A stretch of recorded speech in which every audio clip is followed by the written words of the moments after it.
So, welcome back to 3rd Age Reforged and to another battle replay, and a little bit of a change of plan really, because this was originally going to be the second part in that mini tug of war series, but to be honest, I got halfway through that battle and it really wasn't of the quality that I wanted it to be. It was a very dull affair, and it was once again based entirely around lower tier units, which for a one-off battle is kind of a curiosity, but for two in a row it didn't really sit right with me showing that one, to be honest with you. For the sheer weirdness of it, I will still keep the first part in that series up as the little mini pitch battle on the Blood Gulch, but it is worth mentioning that in the future when people do send stuff to me, I really appreciate people sending stuff to me, and it is obviously the lifeblood of the channel, but people do need to exercise a little bit of self-awareness with regards to what kinds of battles people are actually going to want to sit down and watch, because that is ultimately the main thing when you consider this. Like, people do want to watch these battles, and when they're very dull, very one-dimensional affairs, it's very difficult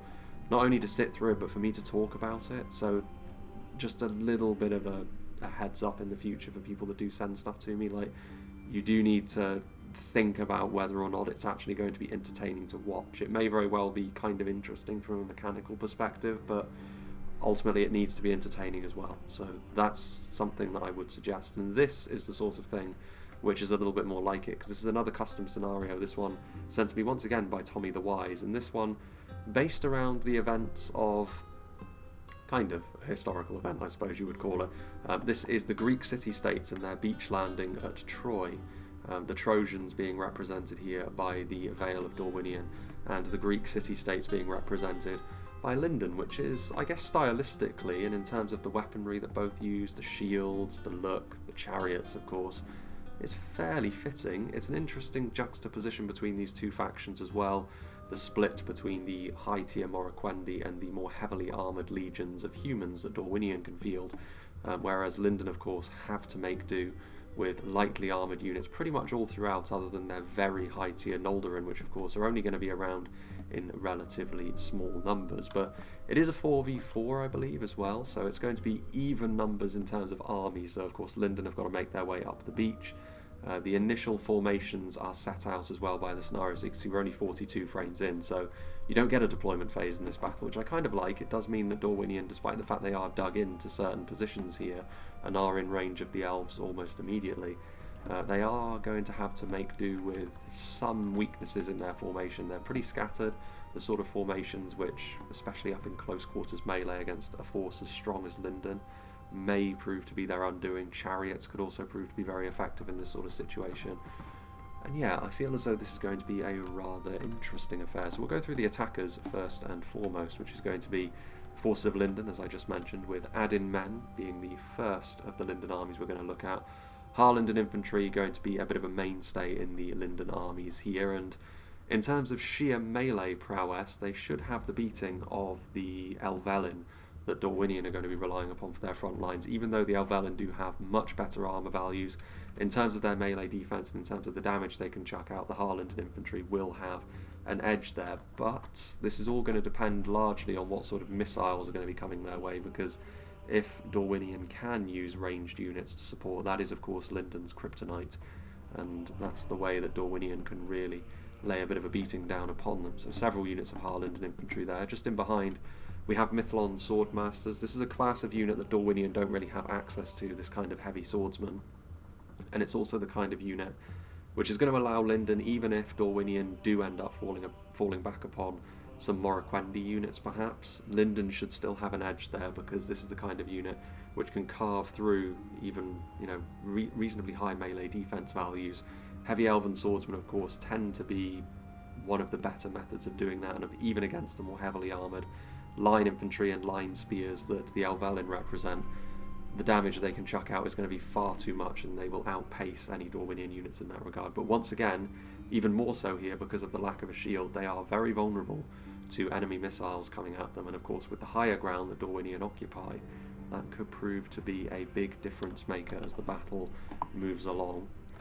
One thing that's going to be quite interesting to see is if Lindon can get their javelin men into a good position. Mithlond Marines represent a pretty happy middle ground between a dedicated javelin and a line infantry unit. They're not quite as good in sustained combat as the Harlindon infantry in front of them, but they're not too far behind, and I think the trade-off of having these javelins in the back pocket is certainly worth it. The Mythlon Marines, though, they do need to get into range to use their javelins. There's only so many missiles Dorwinion are going to be able to launch down range, and that means that some of the Mythlon Marines may very well make it to the front line unscathed, and if they do, this will be exactly the kind of tool which will be very useful at breaking up those more heavily armoured front lines that Dorwinion will be laying on for Lindon, undoubtedly. Several units of Mythlon Marines right the way down the field there. Noldering Guard, so the first example of the more heavily armoured units that Lindon do have at their disposal. And in terms of outright quality, of course, at the sharp end, Lindon are going to be able to outclass anything that Dorwinion can really field. They do have some, well, I say that, the Glade Masters are maybe a little bit different, but even then Lindon have got, pound for pound, a stronger unit in that regard as well. Noldering Guard, though, very, very good unit to have at the centre of their force. A nice anchor to the line in a different way that than pikes are. But yeah, a very nice strong bulwark at the centre. But any armour piercing that Dorwinion have at their disposal will be making a beeline for trying to take down any Noldorin units that they perceive. Quite a few units of Noldorin Guard, actually, 3 units to fall back upon. Pikes, Mythlon Pikemen, Lindon, they actually have the most numerous pikes of any of the Elven factions, but because we seldom see Lindon in many battles, because of their more difficult nature to play, we don't actually get to see Lindon's pike focus all that often, and of course Lindon being weak to archers in general, adding more pikes to that is only going to heighten their weakness in that regard. But if they do get into melee, the pike block can be really, really effective alongside the high melee defense of their infantry, but once again it really depends on how well the opposition uses their missiles, which most of the players we see in these battle replays tend to be competent enough to utilise their missiles well enough, and that can often be Lindon's undoing. But given the fact that they do have certain advantages here, later on maybe the Mythlon Pikemen can be the final wave to pin the forces of Dorwinion in place. And Lindon are not completely defenceless when it comes to their own archer corps either. The Harlinden Guard are actually a pretty well-rounded unit in many ways. Good damage, as many baseline Elven archers tend to be.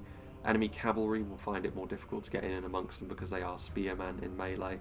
They do have a shield as well, so while they do have low armour, they are at least a little bit defended if it does come down to a skirmish fight, though. If it does get bogged down into a skirmish fight against Dorwinion's more heavily armoured archers, I wouldn't really back Lindon, even with the higher damage that they are capable of doing. And of course, the bodyguard unit, the Noldorin Blade Masters. This is the unit I was talking about. Very, very strong, heavy swordsman indeed. One of the very strongest shock infantry units that the game has to offer. And yeah, very, very powerful. Exactly the sort of thing which pretty much all the Morroquendi, with the exception of those Glade Masters, will fold before. And even then, 1-to-1, the Blade Masters here should have the edge over their cousins from the Vale. And there we have it. Moving on, I would imagine we're going to be seeing relatively similar compositions here. We have the Warlord, who once again has got a front line of Harlinden infantry, going to be moving forward in the vanguard. Some Mythlon Swordmasters just in behind. Again, the Mythlon Marines, so yeah, very similar layout here. All of the units in the same formation with Harlinden infantry up front, a bit of heavy swordsman support, javelins in behind, then the heavy infantry line, bit of pike support just in behind them, as well as the archers combined with those spears and a bodyguard unit. The main difference, of course, in this army is going to be the first appearance of the Mythlond nobles, so a unit of the chariots, throwing javelins, and each of those javelins is going to be packing a real punch. But the main thing with chariots, of course, is their ability to really prise open defensive positions and really make life very uncomfortable and be that thing which makes a gap in the line, which Lindon may struggle to do other than that, because they are a relatively lightweight faction. So the chariots being in place, they may be better off waiting until they actually try to scale off the beach, to be fair, or along those choke points, because the chariots could well be the sort of thing to really worry Dorwinion in that regard. And as soon as Lindon start gaining the momentum in this fight, it will be a problem for Dorwinion. Dorwinion want this battle to be bogged down in a ground war for as long as possible, because that's where Lindon's lightweight nature can come back to haunt them a little bit, whereas if this battle starts to rapidly reach its conclusion, it's a sign that Lindon are approaching victory, I think. Order 66, playing as another Lindon army, of course. Harlinden infantry in numbers here. It looks like he's got a little bit more of a presence of these Mythlon Swordmasters in behind the first wave of Harlinden infantry. Once again, we're seeing Mythlond Marines, so no Forlond Marines here, so none of the Spear Javelin hybrids. It's the Line Infantry Javelin hybrids we're seeing. More Noldorin Blade Masters. It's a lot of Noldorin Guard. I mean, this is one of the main reasons I think Lindon will be fairly confident going into this battle, because this is a very high tier unit of line infantry, arguably the best in the game, but massing them up is more difficult than many of the other Elven factions, which is why they may not have that distinction. Dorwinion having to deal with them, it's going to be difficult, but Dorwinion do have those defensive positions to fall back upon, so maybe that's going to be the difference maker. Mithlon Pikemen, Harlenden Guard once again at the back of this formation. And finally, for the attackers today, we have Tommy the Wise himself, who sent me this battle replay and I believe made this scenario as well, so big thank you to him. This is the Harland Infantry once again. I think we're going to be seeing the same sort of layout here. Mithlon Marines, Mithlon Swordmasters, yeah, Noldorin Guard in behind, Pikes at the back alongside more Harlenden Guard, so relatively uniform compositions here, the main difference being the amount of Mithlon Swordmasters and whether or not the armies have Mithlon Nobles in them or not. So 2 units of chariots on the field, which may be the most important unit from a Lindon perspective. It's one of the main, well, the main tool they have to try and really claim the momentum in this fight. How quickly they utilise them or not remains to be seen. Now then, the defensive position, which is fairly layered for Dorwinion. They have these initial stakes here, which makes it not a flat field for Lindon to advance across. They're going to have to tangle with some interesting fortifications, and then of course there's the choke points up onto the high ground, which is the main obstacle for Lindon here. I would back them to deal with the initial defences reasonably quickly. Dorwinion's main focus here is going to be doing as much damage to high priority targets to Lindon as possible while they're still bogged down fighting on the beach, and then try and stop them fully when they reach the cliffs at the back. We'll see. Bard the Bowman playing as Dorwinion, and in behind these fortifications we have a few units of Keldon River Patrol right down the line. They, of course, as Javelins, are not going to be on the same sort of level as the Mithlond Marines, but they don't necessarily need to be. They're in position to start firing right away, and the Harlenden Infantry will be there to accept that damage that they're so gracefully giving. Just in behind, Elvelyn Vinegard and Elvelyn Infantry. I think that's going to be the case right the way down the front line for Dorwinion. They're a very dependable force at holding a line, the Elvelyn, but against the kind of force they're up against here, the high damage and high melee defense nature of a lot of the Lindon infantry, especially the higher tier stuff, which also outstrips them in terms of armour, is going to be a difficult one. And it's one of the main reasons why if Dorwinion are to win this fight, it will have to be on the back of projectiles. Elvelyn infantry and Vinegard, and more Elvelyn infantry and Vinegard as well, so how they set up is going to be interesting. Spears could be a good option for dealing with those chariots. Unsurprisingly, Elvelyn marksmen. This is one of the main ways in which Dorwinion can impress themselves upon this battle. If it does come down to a skirmish fight against the Harlenden archers, as I've already said, they should have the beating of them because of that better armour that they wear. And just generally, you know, archers are going to be good against Lindon. Yes, not so much against the Noldorin, but in terms of the entire army they have to aim at, plenty of good targets, especially stuff like the Mithlon Swordmasters and Pikemen. Lots of good value to be had there, and that's how Dorwinion can really start making up some ground. Elvelyn infantry are here, more Elvelyn marksmen, more Vinegard, more infantry. At the very back we do have the Elvelyn hammerguard. Now the armour piercer on these guys may very well be exactly the sort of thing needed to dislodge the Noldorin's dominance in melee, but doesn't look like they're going to be here in as greater numbers as the Noldorin, so they may represent a spiker quality, but positioning here is going to have to be Dorwinion's trump card, I feel. Elvelyn Vinegard, yeah, it's going to be only Elvelyn. I mean, they've got 2 units of Elvelyn Hammerguard, that's not too bad, but it's going to be an entirely human force, this, which is interesting. So no Morroquendi, so they're going to have to rely on the bulkier nature of the human units. 2 times here, playing as another Dorwinion army, of course. It's going to be very similar, I think. I'd be very surprised to see any differences in the compositions here. Hammerguard, Vinegard and infantry, as well as marksmen up here. Down on the beach, looks like he's got maybe a little bit more down on the beach, with another pair of Vinegard and infantry down here with yet another unit of river patrol as well, ready to throw their javelins immediately into the advancing ranks of Lindon. Infantry and Vinegard, yes indeed. We've got some more Elvelyn marksmen up on the cliffs. They're really going to have to pull their weight here, the Elvelyn marksmen. Another unit of Vinegard and another unit of Hammerguard. So the Hammerguard and the marksmen, I think, are the 2 key units here, because they're going to need that quality in armour piercing, and they're going to need the missiles to really do the business. We have got John, another Dorwinion army, of course, more spears, more infantry, down on the beach, and more river patrol in behind the stakes, once again ready to throw their javelins with immediate effect. Vanguard, infantry, another pair of Vanguard and infantry, as well as some river patrol over there. We have got some Helvellyn marksmen up on the hill. Helvellyn Vanguard maybe a little bit more open over in this part of the map, and the choke point, well, maybe a little bit wider, I don't know. We've got some Helvellyn marksmen, although to be fair, there are, while the initial choke point maybe isn't as favourable, they do have a little bit more in terms of fortifications. If that choke point is breached, I suppose, a little bit more elevation for these marksmen, more hammer guard, pair of hammer guard there, as well as yet more marksmen who are already in range of the Lindon forces over here, it must be said. So add in men, there can be no step back really, because they're already in range, Dorwinion. And finally, we do have a reinforcement column, and this is going to be an entirely cavalry army, this, from the Womb Raider. Going to be very interesting, this, because this is, once again, based on the quality of the armies that are holding the beachheads there. They can hold for a while, but eventually the outcome would be somewhat predetermined with all those Noldor units.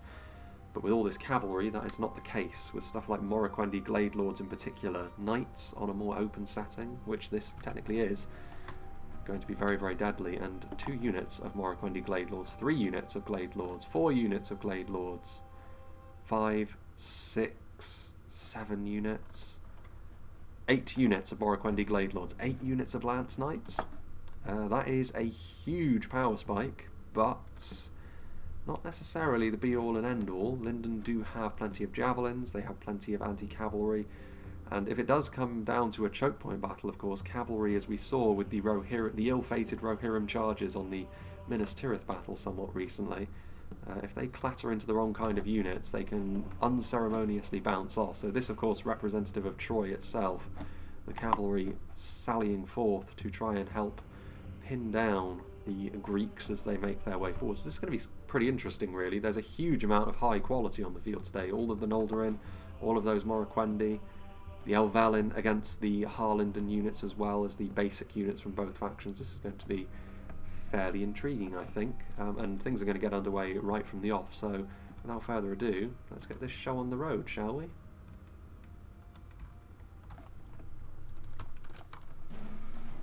So something else that we're going to be doing right from the off here, as the first volleys from the defenders are going to be finding their way into the Lindon ranks, is going to be making fairly liberal use, at least initially, of the half-speed functionality, because there's going to be a lot happening across the battlefield here.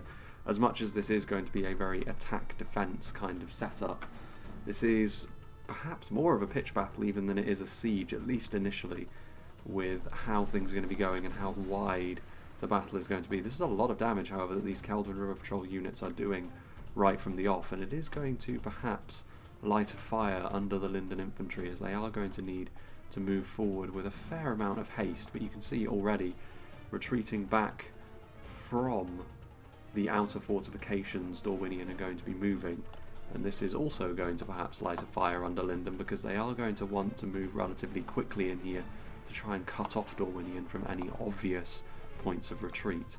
For the time being, we will go back up to full speed. Going to be moving into a fairly aggressive stance here is E.L. John.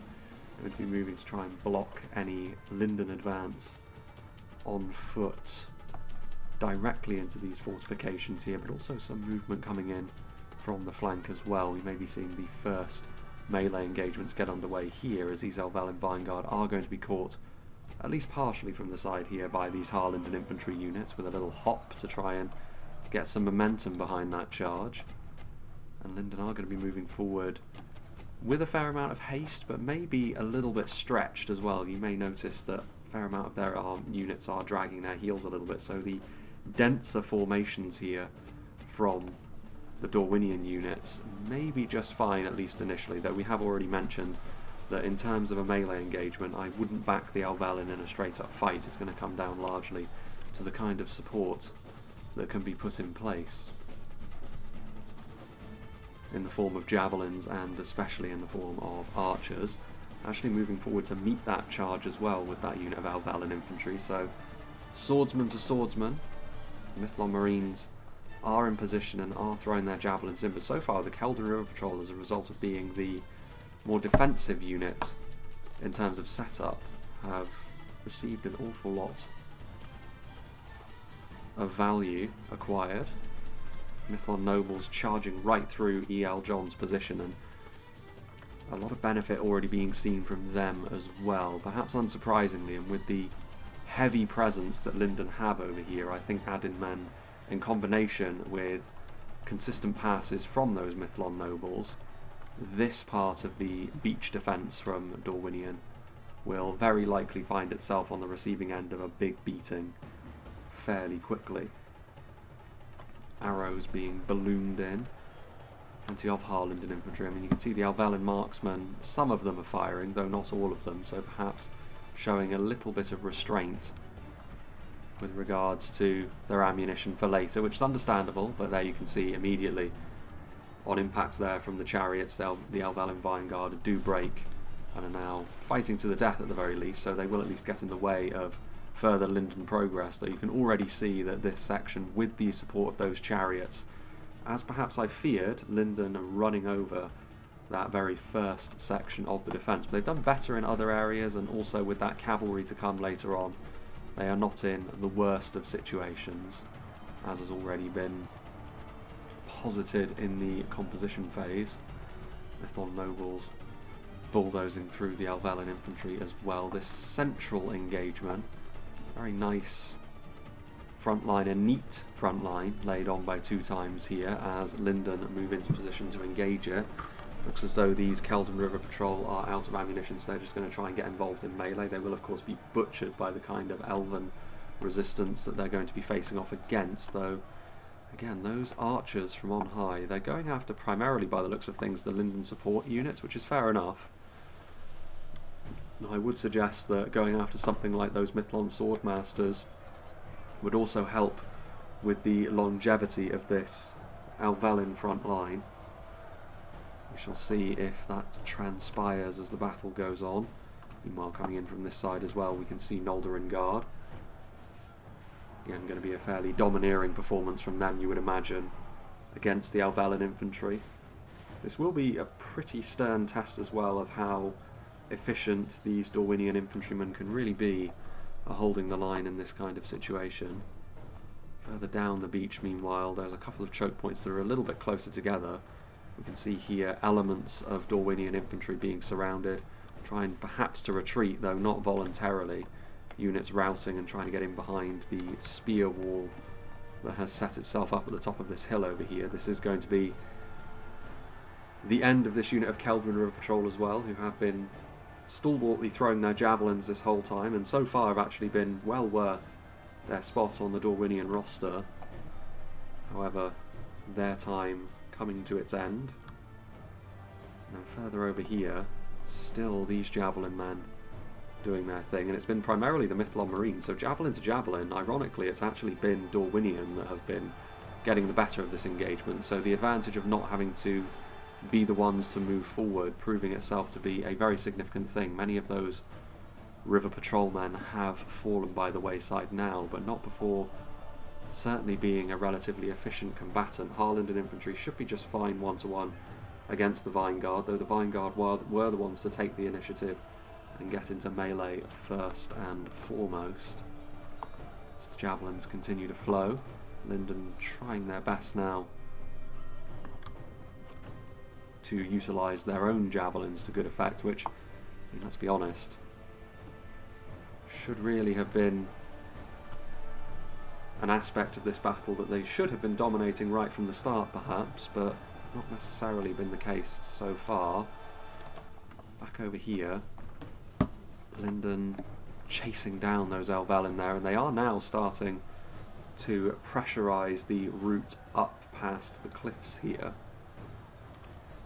So I think what's ultimately going to be the structure of this fight is Lindon are going to slowly but surely overcome the Dorwinion defences at the top of those cliffs, and then we're going to see whether the remnants of Lindon can withstand the cavalry charges from all of those Glade Lords that will inevitably make their presence felt in the late game. Good thing that there's no such thing as chariot friendly fire, because otherwise these sword masters would be taking an awful lot of damage from that. There's only 3 of those chariots left, so they have been worked pretty hard, even though Dorwinion have found themselves relatively exposed over here. But well worth their use so far, because it has expedited their progress through this part of the battlefield to be far swifter than it otherwise would have been. We're going to start to see as well the Hammer Guard come into effect more a little bit.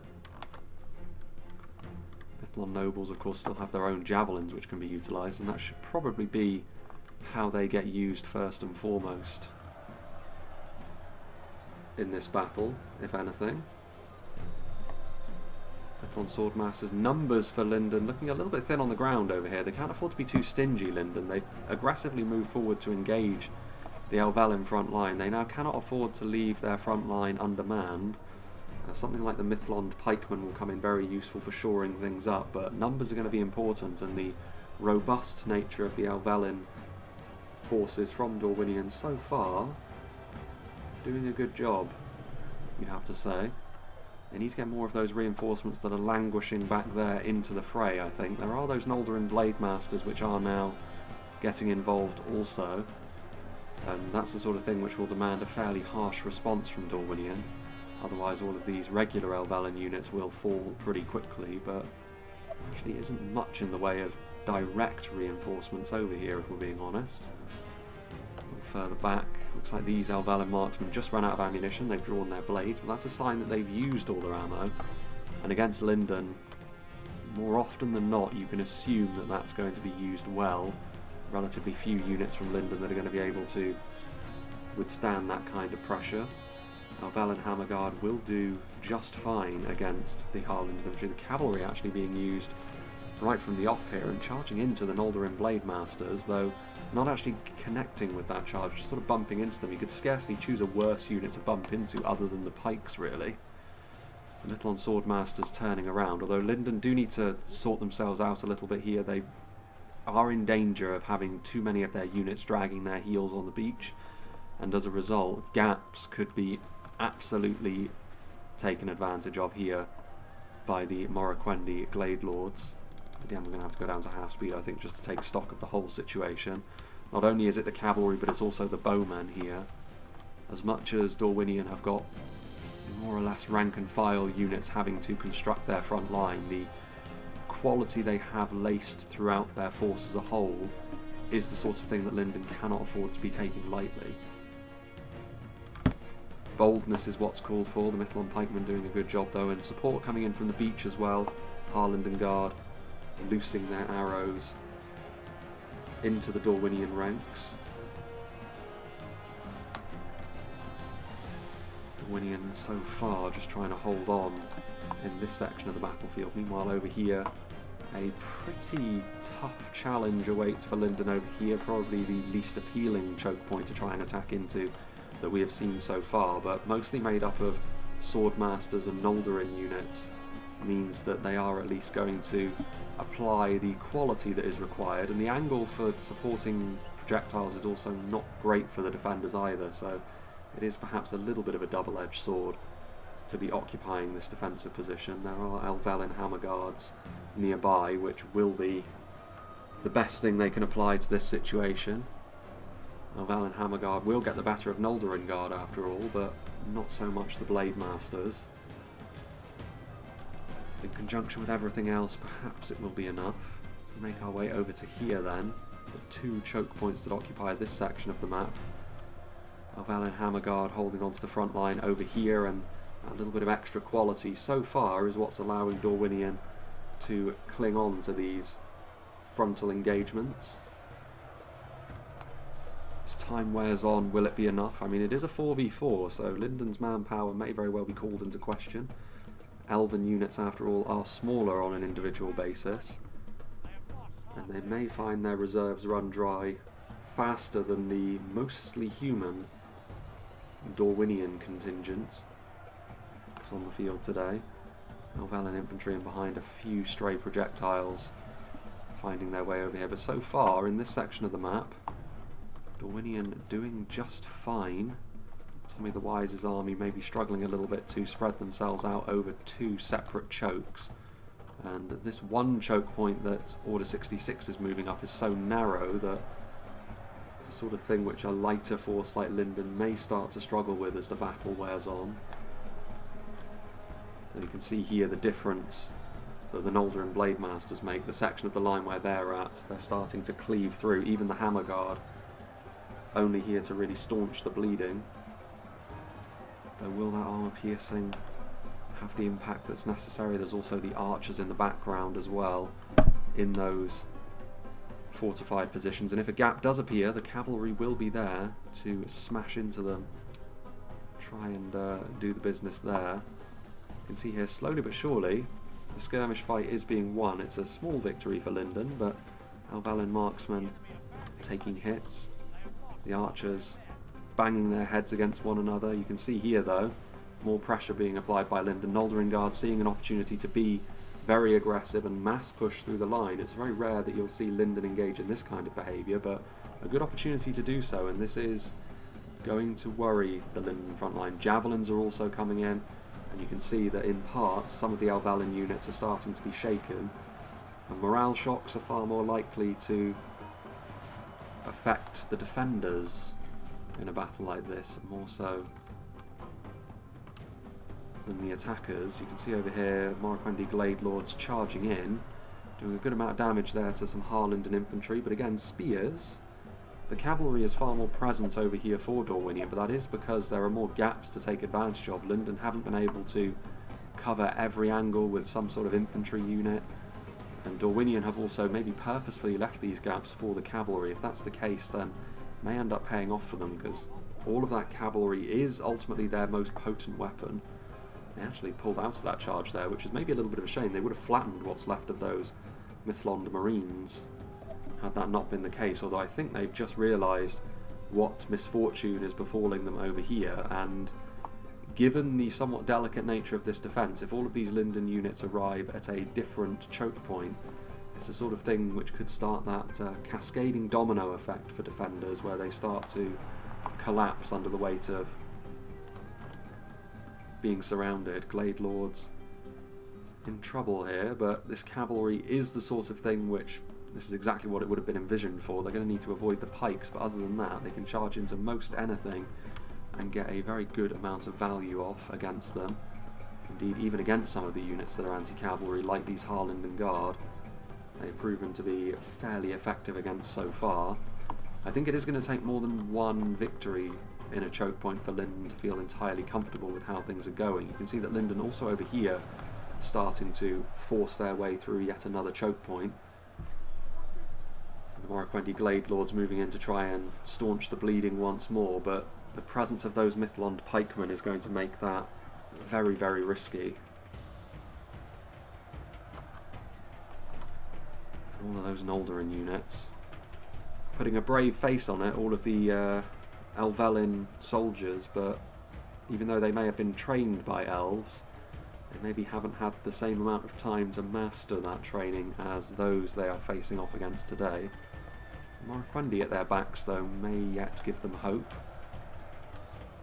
Helvellyn Vanguard, still more Lindon reserves, although not much. If they can be victorious here somehow, Dorwinion, then Lindon don't have any more reinforcements to commit over here. Maybe a bit more in terms of that arrow fire will yield the appropriate results. Evenly matched fight over here between the infantry lines, so a very simplistic engagement on this choke point. The strongest will rule. Mithlond Marines doing their thing. Helvellyn Hammerguard victory is a distinct possibility, and that level of quality is what's ultimately seeing Dorwinion over the line here so far. The announcer favours Lindon's chances, and maybe the slow but sure progress in some of the other choke points is driving that. The Helvellyn marksmen still doing their best, but yeah, over here certainly, even with the presence of the Blade Masters, the numbers that Dorwinion have and the archer support leading to them slowly looking like they might achieve a victory. More forces from Adin men now moving forward, as much as he has had to put up with the consistent attentions of all of these Glade Lords. Progress has been made, and Dorwinion resistance, at least on foot, is starting to look a little bit thin on the ground. There goes one of the defending generals. As I mentioned, Dorwinion will be more susceptible to those morale shocks, a largely human-led defence. as opposed to the elves. Another charge coming in here. I mean, all of these charges landing on something as important as Noldorin Guard. You can see under those charges, even they are thinking about fleeing. Worst thing about fleeing here is they're so close to the red line they could flee off and they would have no chance of returning. Still the Glade Lords charge in. That is a lot of Noldorin though. That other choke point, the wider choke point over there, which we did single out in the composition phase, has been where Lindon have met the most success. That early game use of the chariots and then the aggressive push up the widest choke point has yielded positive results for the representation of the Greeks in this battle thus far. Pikes coming in, Morroquendi Glade Lord's courts. They need to keep moving. They continue to charge in, trying to deal with some of the more isolated elements of the Lindon army, though javelins are now also making their presence felt. Returning Elvelyn infantry surely is not going to be too long for this world. The Mythlon Marines, of course, can more than look after themselves in melee.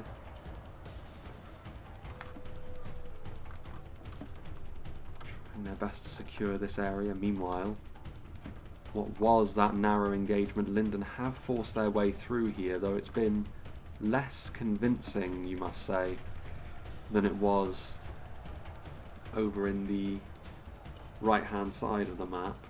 And as a result, the cavalry over here may be enough to actually finish Lindon off completely, so they may have won a victory of sorts by forcing their way through this defensive line and prizing it open, but their only reward may be to be trampled by the cavalry reserves that are in behind. And there are still units of infantry that are putting up resistance as well, so even the infantry fight wasn't a complete victory, and in the end Dorwinion may well be very pleased by how this has ultimately unfolded. The Glade Lords were always going to be Dorwinion's most powerful weapon, given how many of them were on the field. All of that multiple HP cavalry.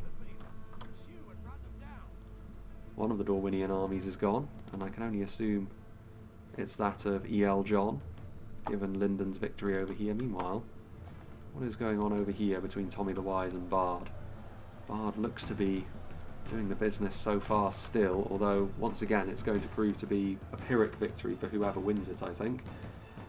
Slowly but surely the range support for Dorwinion has faltered, and now all that remains really are those javelins at on the beach for Lindon. Is that going to be enough to give Lindon the victory? Probably, given the fact there are still a fairly healthy number of Blade Masters here, but like I said, it's going to be a minor victory. Even a minor victory might be enough at this point though, given Lindon's domineering performance on the other side of the battlefield. Dorwinion needs something a little bit more convincing over here. There goes a Lindon general though. The middle choke point, which we'll get back to in just a moment. Looks like Bard is still winning on this choke point as well. So again, maybe a minor victory for Dorwinion.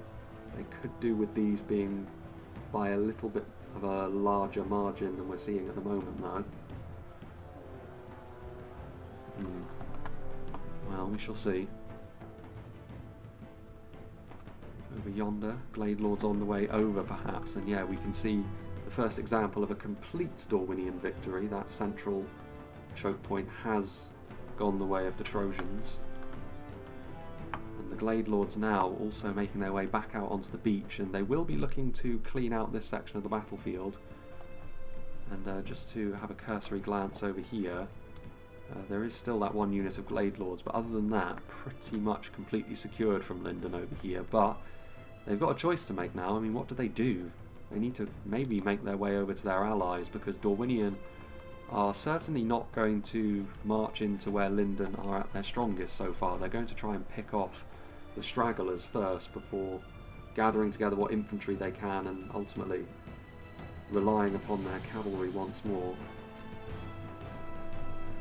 The pike's presence is a worry for Dorwinion though, simply protecting their backs with that pike force, though they can only cover so many angles, and once again a crunching charge. Those Harlanden infantry will surely rout with just a little bit more pressure, and indeed there they go.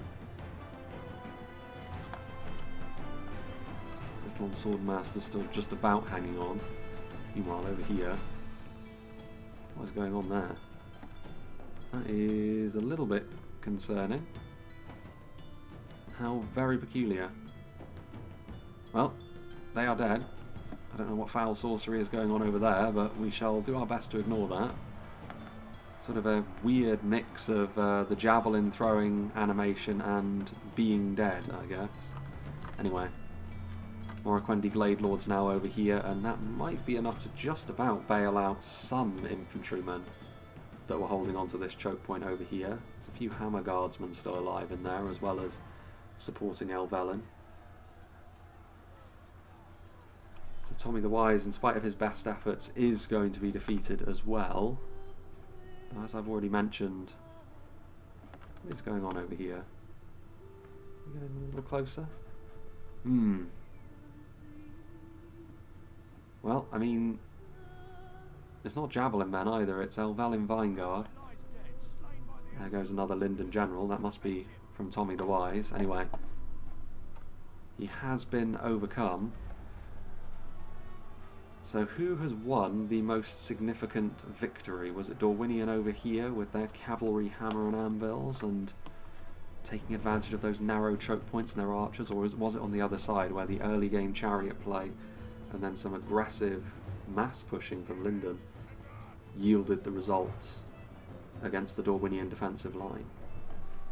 We shall have to wait and see when both sides clash later on. There's still a few Lindon units putting up a little bit of resistance. Any extra kills they can get here will actually be helpful moving into the later game, of course. If the Dorwinion infantry force is simply not substantial enough to at the very least distract a lot of the Lindon combatants, then stuff like the pikes can be used to zone out the cavalry kind of indefinitely, you would say. That would be most unfortunate. Hammerguard charging in from the side as well, still shaken. Probably will be enough to rout them off in the long run.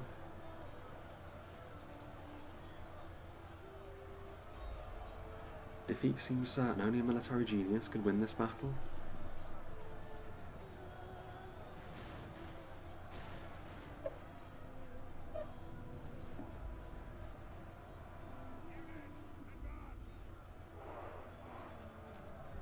Still fighting, which has been a little bit of a theme of late.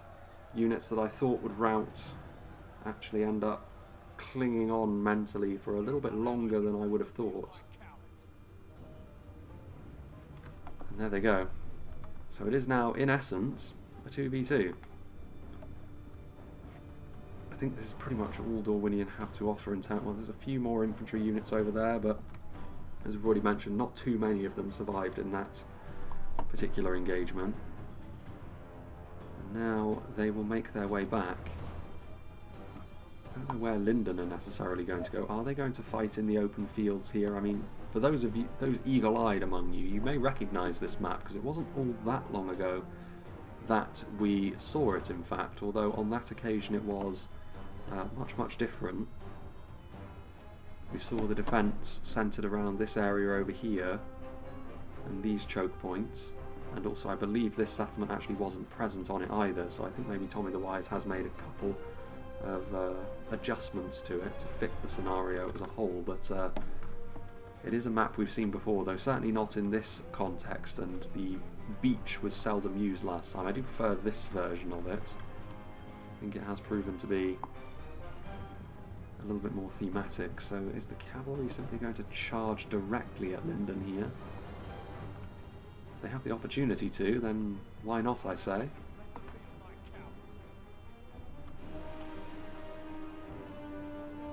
So trying to consolidate themselves. I mean, I would be a little bit cautious because stuff like Mithlon Marines and Noldering Guard are still good targets for charges. The pikes are going to have to be leading the way. I don't know necessarily if they have any more in terms of projectiles, Dorwinion, if they have any more Elvellyn marksman ammunition. This is a bold call. Mithlon Marines do have a little bit more ammunition. And the Glade Lords are going to run. Is it going to be enough for them to get away? It is. He just about managed to avoid getting pinned by a javelin volley. So Lindon taking shelter next to this cliff, so they won't have to cover themselves in a 360-degree arc. And if they do still have access to a decent amount of javelins, even if the charges do connect with units they'd rather they didn't initially, they can punish those cavalry units well. And if they can do that, then they should go on to win.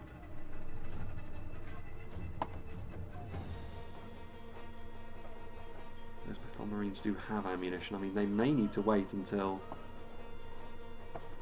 they have that infantry support, honestly, so that they can at least try and worry the Mython Marines, so that the cavalry can't be zoned out quite so easily.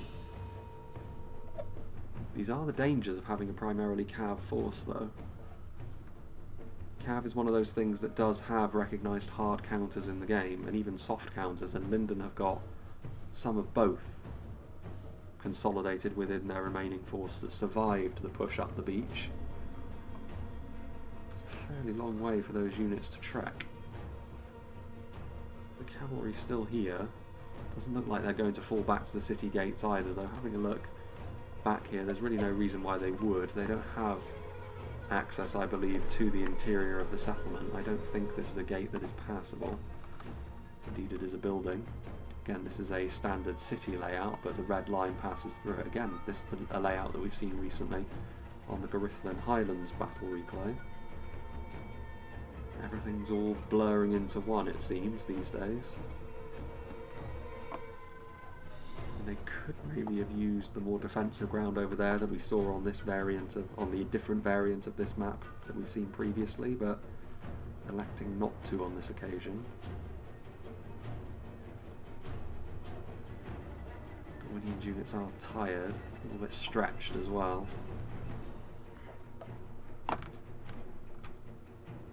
Blade Lord's continuing to mill around over here. The calm before the storm. Blade Lord's still worrying with their presence. Just a little bit further up the slope. 3 units of Noldorin Guard means that in terms of pure melee, the outcome of the fight is certainly not in question. And it's really all for Dorwinion to do here. They've done fairly well to win 2 of those choke points given the level of quality that Lindon have, but that cavalry, I mean, in many ways, to have like 8 units of Lance Knights, you may think that's a domineering force, but it's only so if you have the opportunity to use those charges to their fullest, and that hasn't necessarily been the case in this battle. They've had to pick and choose their moments. Cavalry so far just maintaining their distance. They do need the additional presence of the infantry to really start their assault in earnest. There's no way they're going to be catching Lindon by surprise anymore with their defensive box that they have formed.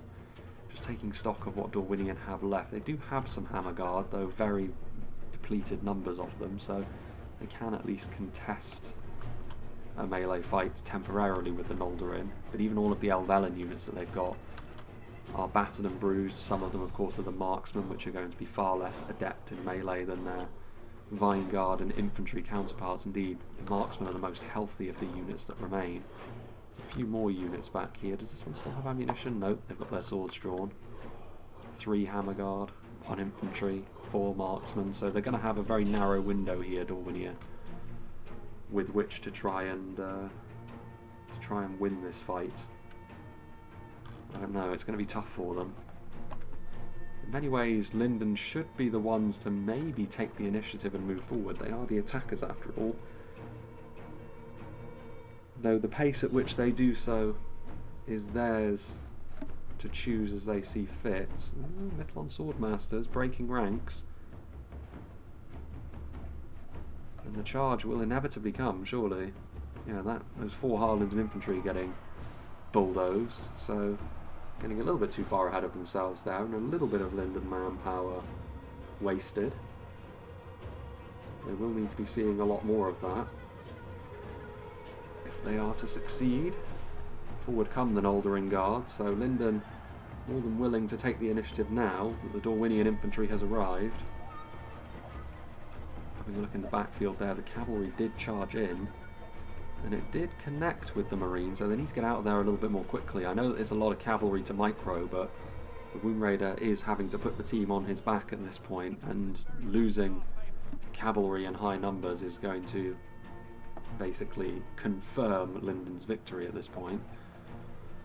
Morroquendi Glade Lords can't afford to stay too long in melee, even against Noldering Guard. They may be a line infantry unit, but they're high tier enough to the point where those damage values are going to be pretty nasty.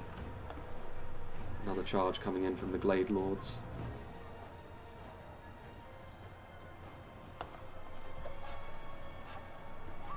Forward come the Noldering Guard, forming that very, very solid front line, and this is where Dorwinion's beleaguered infantry force is surely not long for this world. I don't think there's any Noldorin Blade Masters left necessarily, but there's not enough of the Dorwinion bodyguards either to truly make a good fist of this in melee, although some of these Glade Lord units are still very healthy, and some of the charges they're getting are not bad, so they are taking chunks out of the Lindon infantry force. Further back, Glade Lords still roaming around. Marksmen. Some of these units managing to sneak behind enemy lines, depleted though they may be. That was a nice charge, a raking charge right along the line of this unit of Mythlon Marines, but again, the longer they stay in melee, the more that Lindon will be able to showcase their impressive melee prowess. Another charge coming in though. 2 units of depleted Glade Lords doing their best to squish this unit of Marines. Pikes still roaming around. I mean, the cavalry is going to be doing everything it can to try and avoid those pikes. Noldering Guard still winning over there, though this is where the Dorwinion infantry remains at its strongest. All Noldering Guard pressing forwards.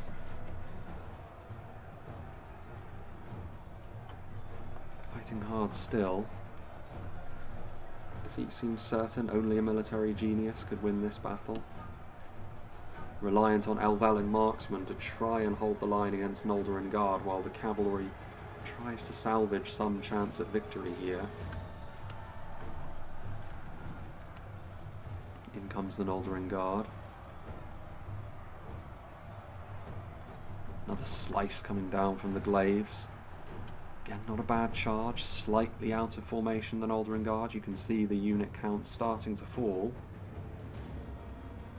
Really though, as soon as the infantry is completely gone, that is where Dorwinion are going to run into the problem that they were running into when Lindon were taking cover next to that cliff. They can simply form up some tactical geometry, and Dorwinion are not going to be able to do much about that other than just throw themselves in and hope that their consistent charging is going to be enough to yield something in the way of results.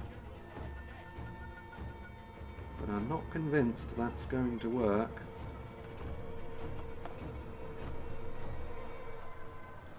More and more we're seeing the cavalry units' numbers start to fall as well. As much as they've been getting some good charges, it is a valiant effort. There's still a fair amount of time left in this battle as well, and it has to be settled here one way or another. There goes the Elvelyn marksman, so I think that's more or less going to be it from the Dorwinion infantry. The Elvelyn marksmen getting cut down on their way past by the forces of Lindon. There is one of the Dorwinion generals taking shelter behind a cavalry charge, non-Russian cavalry charge, skewering yet more of those Mythlon Marines that have proven to be, early on they were struggling a little bit in the face of the river patrol of all things, but as the battle has gone on they've proven to be an invaluable tool for Lindon.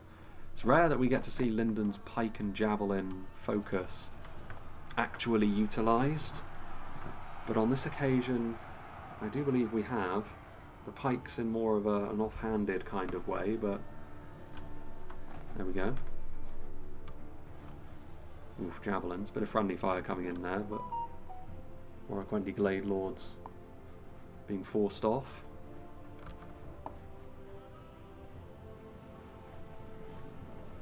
The Lindon infantry, their remaining task is to simply bring down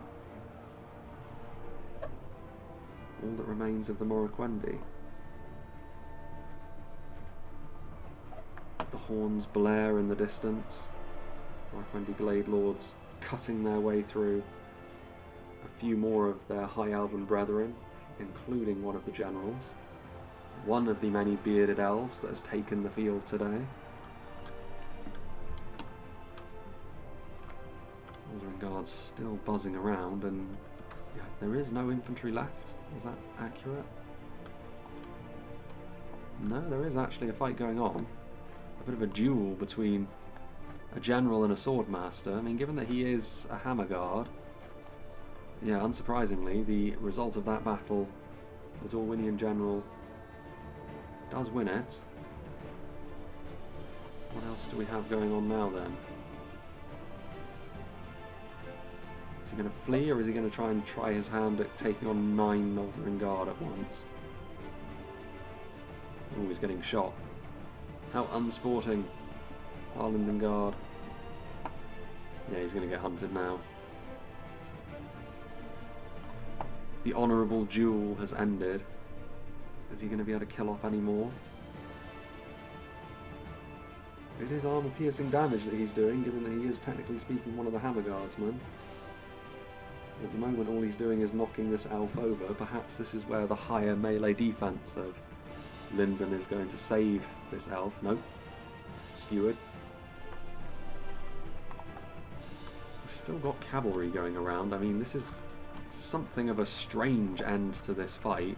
I mean, it's fair enough though, because given the fact that it is Glade Lords they have left, it is certainly not an impossible task for Dorwinion to actually go on to win this one.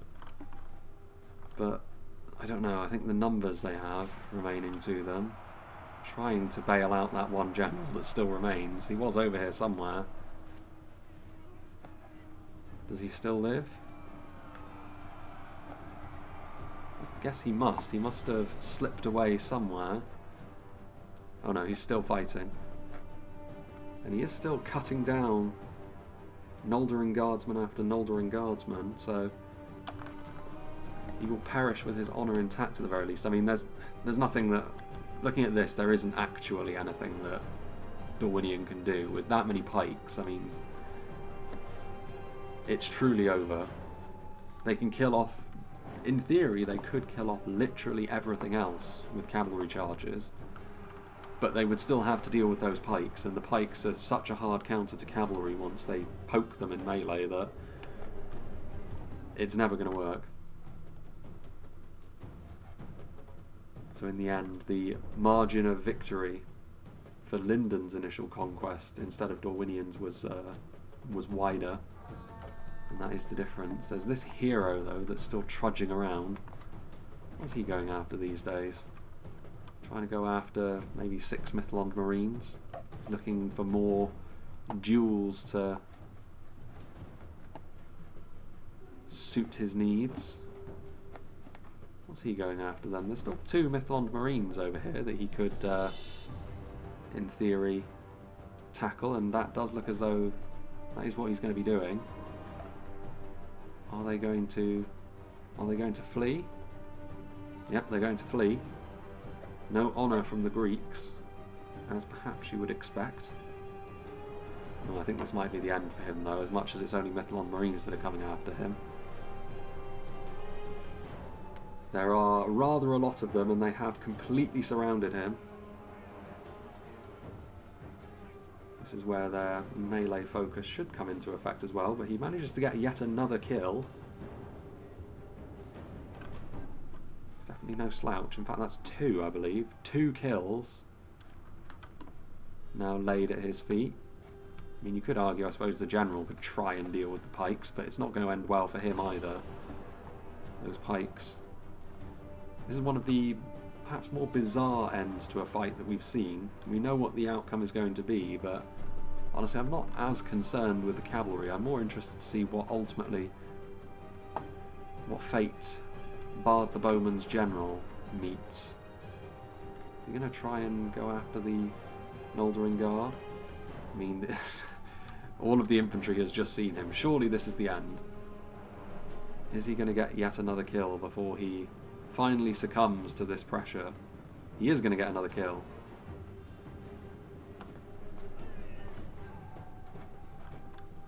Surely now. Surely it's all over. Well, and Hammerguard's stats are strong there. Generals get buffed abilities as it is. That cavalry still... And he is... I mean, he's still doing the business. Still a couple of Mythlon Marines over here. Making his life difficult. I mean, he's cut down a lot. We've seen good performances from generals in the past. I think, if memory serves me, there was one time where a Rohan general on Edoras was absolutely crazy. But this is another one of those where he's definitely not disgracing himself, is he? He doesn't want to go into that cluster of Noldering Guard, though, because that would be the end of him pretty fast. I mean, even here, you would still think that 15 Mythlon Marines should be able to bring him down. He's lasted far longer than he had any real right to.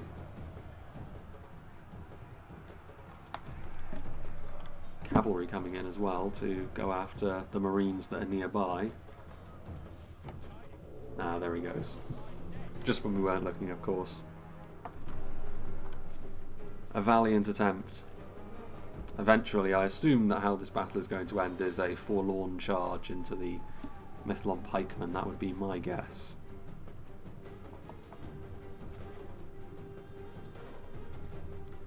Seven Glade Lords over there. 6 Glade Lords over here. Charging forwards. Doesn't look like any of the riders are going to fall from that one. No, one of them does. That's the slow war of attrition that Lindon are ultimately having to face.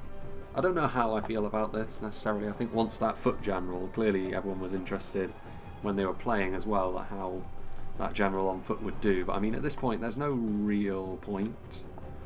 Unless the idea was to have some sort of strange tug-of-war kind of situation where the battle for the city also took place, but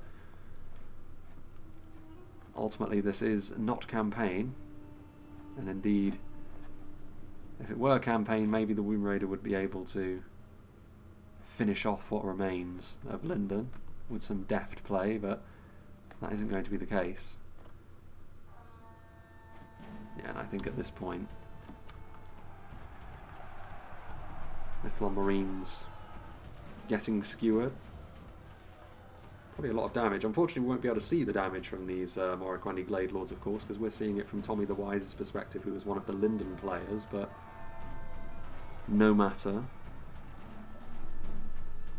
Yeah, I don't know why they don't just combine all their infantry into one big blob, and that then includes the pikes, and that means, of course, it's going to be curtains for them. And I think the Womb Raider is probably throwing in the towel here based on the amount of frames that remain. Not just yet. He wants to feast upon a few more Marines before doing that. Hopefully he doesn't admit defeat. Hopefully he does at least allow Lindon to skewer the cav. We saw recently on that Minas Tirith battle the fate that cavalry meets once it goes into braced pikes. And it's not great for cav, and here we go. Yep, the general falls with instant effect. Not quite as bad as stakes, but the closest effect that you're going to get to that in the game. And that's it. Reasonably close, 5%. It's been apparent for quite a while that Lindon would win that one, but interesting compositions there. In some ways you could argue that Lindon had some real advantages with that infantry, and considering it was more of a siege style kind of scenario, given the choke pointy nature of the pathways up the beach, that was always going to favour them. But I mean, you can also say that that amount of cavalry from Dorwinion, I mean 8 units of Lance Knights, it makes their armies relatively small on the whole. You can see one of the players, clearly the Womb Raider with 257, the KD ratio on those units is going to be really high, but That is a lot of power bound up in relatively small units, so it was going to be tough, I think. It was always going to be reasonably tough for Dorwinion, but it was certainly not impossible. Microing that much cav is always going to be difficult, and there was a lot of pressure placed on that one player, because all the rest could do was basically be as efficient as they possibly can with basic human units, which are reasonably efficient, but ultimately going to be far outclassed by the kind of elven units coming against them. But yeah, an interesting battle this from Tommy the Wise, and I'm glad he decided to make it and show it. Nice to have a battle that was inspired by historical/mythical events, after all. Now then, let's see what did the damage for the Lindon forces. So over here, not a great deal of difference other than this one unit of Noldorin Blade Masters getting 164 kills. So that quality going up against the Dorwinion lines there, the key in that particular army. A few more breaking 100 kills here, including the Mithlon Nobles. So early on, we noted the good use of the chariots, and I think the use of the chariots on the beach was definitely the right thing to do. Use them early, gain the momentum in the fight, and certainly on that side of the battlefield, Lindon reaped the rewards for it. Noldorin Guard doing nicely as well, at least a couple of them. Mithlon Swordmasters, Noldorin Blade Masters, so the more aggressive, higher end units are the ones that really strutted their stuff against the lowlier Elvellyn units. More units breaking 100 here, indeed. Units of Mithlon Marines breaking 200, so in the end those javelins in the long run definitely proving themselves to be worthwhile. Like we said, it's not often we get to see Lindon showcase their pike and shot credentials because of their more lightweight nature. Not the case this time around. 208 kills on Noldorin Guard as well. Very nice return. And last but not least, several units getting over 100 kills, but again, Noldorin Blade Masters, those high tier units again, showcasing the difference between high-end elves and even decent quality basic human units. I mean, it's always going to end in one way, isn't it? So yeah, big thank you to Tommy the Wise. He's been a big contributor to the channel throughout the month of December, and will continue to be throughout January as well, because there's still a couple of battle replays that he's given to me that I have not yet gotten around to.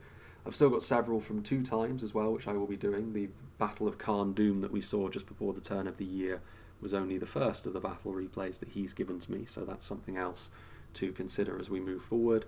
A couple of other players have given me some custom battles as well, including a night battle of Tol Falas, which may very well end up being the very next battle that we see, honestly, because it's actually a night battle where the visibility is actually okay, which is a rarity for Medieval 2, so I kind of want to show that one off just for that reason alone, even if it is on a map we have seen many times in the past. And yeah, a few more like that. At some point in the coming weeks I intend to do the Sword Cavalry Knockout Tourney. I don't know exactly when, but that kind of rounds off that particular series, I think, and I want to get that done before the mythical next patch, of course, is upon us, which hopefully we'll see a little bit more of the work being done on that. That seems to have once again gone into a little bit of a worrying hibernation, I would suggest, where there was maybe a little bit of a burst of progress, where we saw a few new maps being developed, we saw the new version of Dol Guldur and the like. Ever since then, we've seen basically nothing. I've heard basically nothing. A little bit concerning. We'll see. I'm sure that work hasn't stopped completely, but hopefully we'll see a little bit more of that in the coming weeks as well. I may also be getting involved in the Second Age mod a little bit more for Shogun 2 as well. Maybe the odd battle from that, I'm not sure. But as I mentioned, 2023 is going to be a little bit tumultuous, so it's long term. There's a few things I can't really commit to until I know exactly what's going to be happening. But no matter, the regular schedule will continue regardless. So yeah, big thank you to Tommy the Wise and all the players once again. I hope you enjoyed this, and I hope you'll join me for whatever is next.